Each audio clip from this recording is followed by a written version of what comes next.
Okay, hey guys, so today I want to take you through the trade that I took today. So the stock that I'm looking at is docu, and the catalyst for docu today is what you're seeing here. So docu stock surges after Zoom results suggest continued boost for remote tools. So shares of docu are up more than 16% in Tuesday morning trading after Zoom Video Communications reported July quarterly results showing that it made more than 4 times as much revenue as it did a year ago. So basically, the piece of news that has driven Doku up 16% is the fact that Zoom, which is in the same sector as Doku, had a really positive report. So just based off that hype in that sector created by Zoom, people are jumping onto Doku and they're driving that up. But the thing is, there's no actual positive news around Doku itself that would suggest that this price could be sustained um, long term necessarily. So what we're going to be looking to do here is if we see that Doku is overvalued, if it's up too much, we can get a short on this and we can short this back down and profit that way. Because I don't think that it's going to stay up at that 16% range just based off this news. There's not enough substance to this news. There's not enough there to make people say that I'm going to keep my money in this stock long term. It's traders that are trading this based on hype. And traders, they're going to enter the position, they're going to buy the stock, and then they're going to exit before the end of the day, and that's going to cause that pullback. So it's a short we're after, even though the news on the surface seems positive. Alright, hey guys, so here we are on Doku. The market's just about to open. So what you can see at the moment is it's up 8%. It's come down a little bit from how high it was in the aftermarket period. And the volume is 465,000. So there's loads of volume, which shows that a lot of people are interested in this stock today. They're paying attention to that catalyst. And it's up by quite a bit. So what I'm hoping for here is if I can get a pump around the market open, it's going to be way overvalued and it's going to have to come down because, as I said, the catalyst that we're looking at, it's not enough to actually sustain this level of price increase. It's up by too much. What goes up has to come down essentially. So as usual, the first move that we see isn't necessarily the direction that the stock is going to head. It was up by a lot before the market opened, so obviously you're going to have traders covering their positions when the market opens, and that's going to cause this pullback. But I think there's a good chance that this may continue to pump upwards, and if it does, we can get a short in here.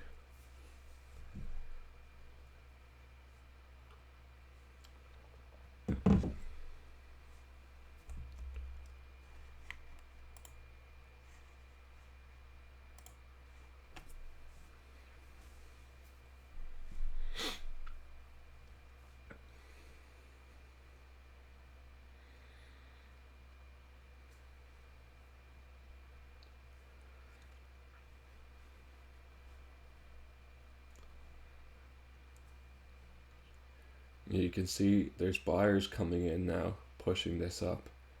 Let's see what direction it ultimately ends up going.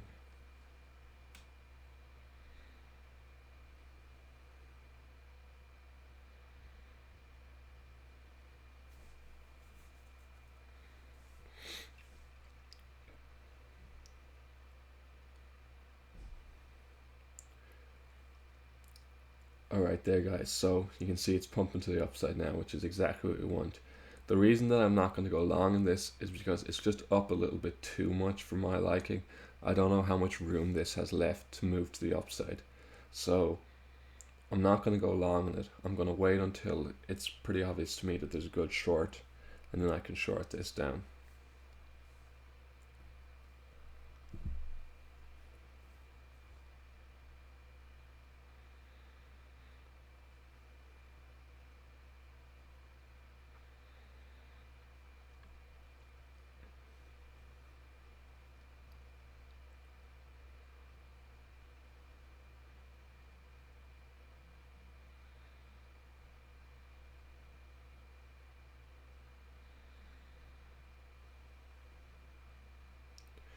So I just located my short there, so I'm in position to take this short when the opportunity presents itself. Okay, it's pumping more now, which is actually exactly what we want. We want this to pump by as much as it can, really, because the higher it goes up, the more likely it is to pull back.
So you can see it looks like it's losing a bit of steam now.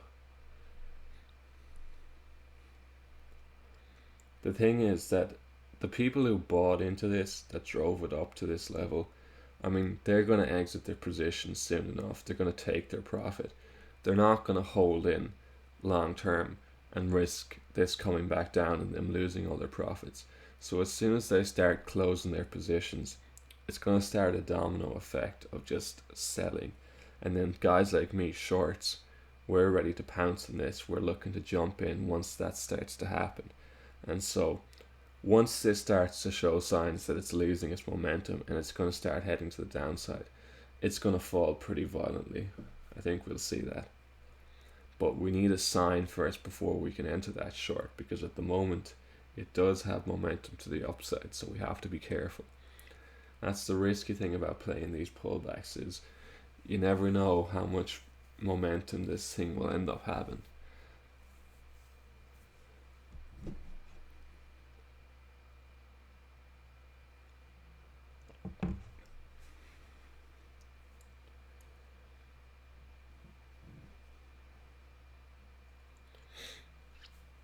So this actually would have been a good buying opportunity, not now, but in general. But I just didn't want to risk it because it was just up too much for my liking. It was too risky, you know. You never know how high these things are going to go. So you definitely don't want them to be too high up if you're going to buy in, because there's just not enough room left for it to move up necessarily. I mean, you do get surprises like we're seeing here, where this is just shooting up way further than I would have expected. But it's impossible to predict how high it's going to go, so you can't take big risks, you know. Alright, now we're seeing the first sign that this is starting to calm down again. I mean, it's up so high, it was up 12% a second ago, and now we're seeing this big red candle. And so you have to consider, if you're someone who bought in early on when this was, 6% up or whatever, and you're seeing this big red candle now, you're probably thinking to yourself, I gotta exit my position, I gotta take my profit and just get out of here. I don't want to hang around and see this fall back down. So that's what we're looking for.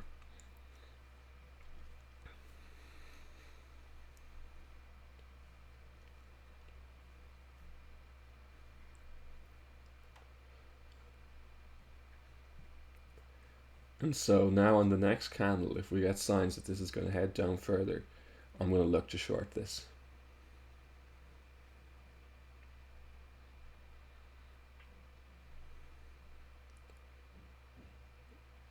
And so I entered a short there.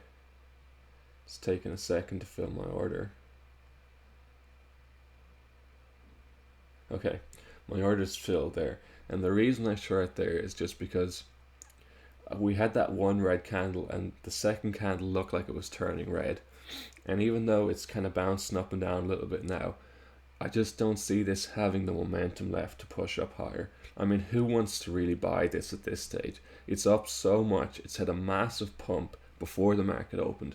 It's pumped massively now when the market has opened. And it's starting to show signs that it's losing momentum. Like, who's going to buy this? Nobody.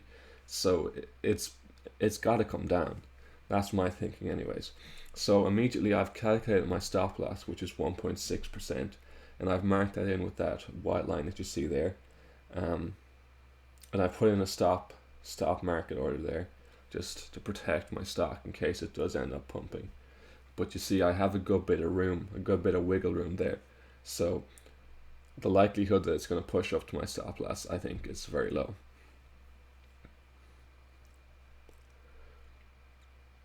Alright, now that I have a chance, I'm going to put in my target.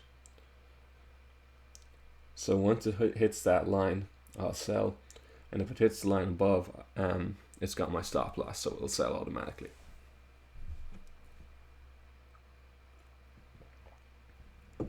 And here you go now. This is the point now where it's kind of officially turned. It's lost all its buying momentum. Nobody wants to buy this anymore. That domino effect that I was talking about has started, and now it's going to start coming down.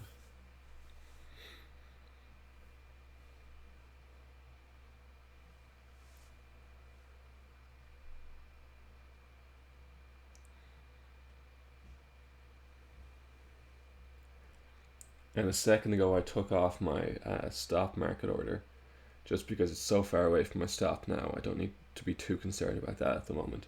And I'm just in position to sell this as soon as it hits my target.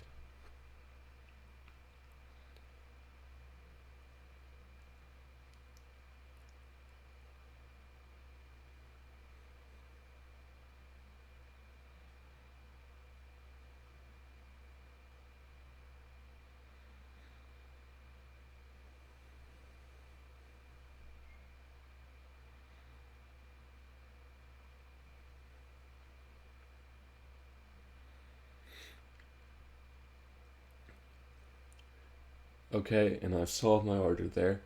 You can see my profit is $44, which isn't a huge amount, but bear in mind that I am trading with a small account, just $2,000. So that was a 2% profit. So ultimately, I know that if I increase my account over time, then that 2%, it can be a much bigger number. Anyways, I hope you enjoyed that trade, guys. Catch you next time.